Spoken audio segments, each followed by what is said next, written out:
Good day, Cougars. This is Mr. Cook, Western Hills. Today we are continuing our lesson on Latin American history and culture. This is day 3. Our objective today is that we'll be able to explain how interactions between the humans and the environment and differing civilizations affected the history and culture of Latin America. You've completed a graphic organizer for each hall. Today we're going to complete a group summary poster for each hall and then look at the free response questions that you'll have to answer next time in class. And in next time in class, you'll have to answer free response questions for each hall with a goal of at least 2 out of 4 points per free response question. The agenda for today is to do attendance. Make sure you've clicked on the Google form and done attendance, especially if you are fully virtual and asynchronous. And then we're going to get into our groups and our roles. And I'm going to model how to create the summary poster for each group or for each hall. And then we're going to have some time to analyze the free response questions. So to get started, if you're in 4th period, you would click on the groups and roles. There's a link to the summary posters. So what you're going to do is for each summary poster, you're going to have 5 to 10 keywords or 3 to 5 phrases that are the main idea of the source. And then you want 3 to 5 pictures from the source or 3 to 5 pictures that depict a keyword or phrase for all the sources. So if there are 4 sources like there are for the green, we want 5 to 10 keywords across them or 3 to 5 key phrases across them. And then we want 3 to 5 pictures somewhere about each of these that correspond to the key ideas, the keywords. Then you're going to have a sentence summary that answers the guiding question. So the guiding question is back in your group work. If you look at the group work, you'll see that each hall has a guiding question as the second box. And so you need to answer this question in a sentence summary. Okay.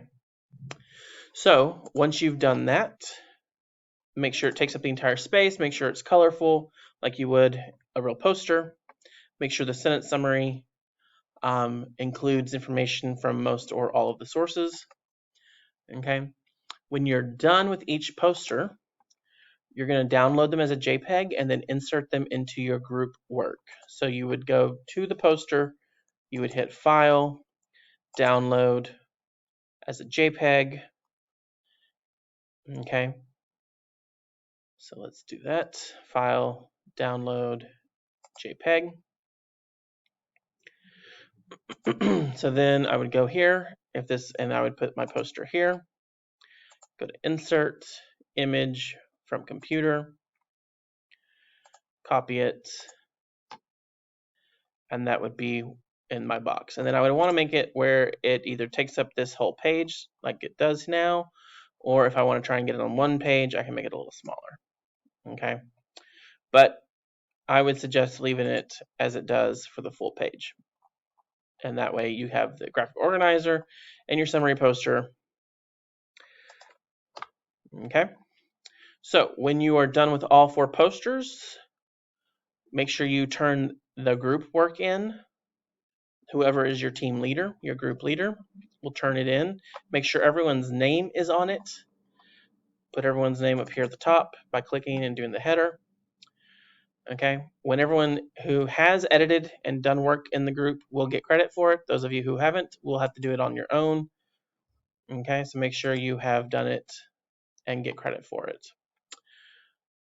So one of the ways you can do the posters is each of these posters is a shape and you can start typing on them.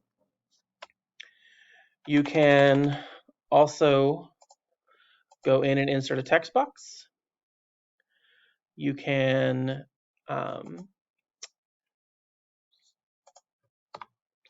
insert things like word art. So DNA. Okay. And then I can change the word art. I can make it red. I can make it blue. I can do all sorts of things to it. Okay. I can change it to be a different font. Okay, just make sure it is legible. You can also go to format options. You can do different things with the size. You can position it. You can give it a shadow. You can give it a reflection, however you want. If you want to animate it, you can, but you don't have to. So this DNA would be in this box because the first source was about DNA from bones, okay? And so that's what I would do. I would create big standout words for the key phrases, make sure you have them, and then go find pictures. So then I want to go find a picture. I'm going to search the web, and I'm going to put DNA. And then I can kind of pick whichever one I want. I think I'm going to go with this one. Okay, and then I would shape it down, put it next to my little keyword. Okay. Again, you can change whatever you want. Okay. So that is how you create the summary posters. That's where you need to put them and how you would insert them into your classwork. Okay. Those of you who are doing it individually because you are completely asynchronous, you will need to do this on your own. The template for the summary posters will be on the assignment, but you will have to make your own copy and attach it to turn in your work. Okay. If you need help with that, you can always come to Cougar Pride Time every day from 11:20 to 12 o'clock on the Mr. Cook's office hours Google Classroom. If you need that link, it is at the very beginning of all of your regular Google Classrooms for world geography. Have a good day.